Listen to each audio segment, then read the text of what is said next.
Paano po kukunin yung OPBNB wallet address? Ito na po yung yung inyong yung ating pinaka homepage ng ating SafePal. Okay? Yan, kalagay yan sa baba, home. Yan, diba, home. Okay, makikita niyo dyan. I-drag down nyo, scroll down, hanap nyo itong manage crypto. Itong manage crypto. Click nyo po yan. Pagkatapos, dito po sa taas, sa search, type nyo lang yung OPBNB, kahit OP lang. Tapos makikita nyo na po dyan yung BNB na OPBNB. Kailangan po ay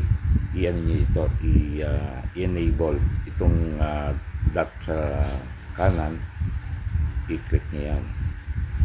Yan. Tapos, back na kayo sa taas, arrow back. Ayan na po, lilitaw na po yung OPBNB. Yan.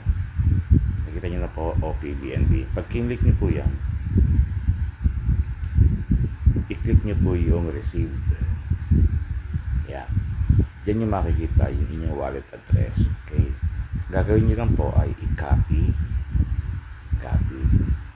Tapos ay i-send nyo na sa sarili nyo o kaya ay ilagay nyo na sa notes. Okay. Yan ako. Yan yung inyong wallet address ng OPBNB. I-send nyo po yan dun sa inyong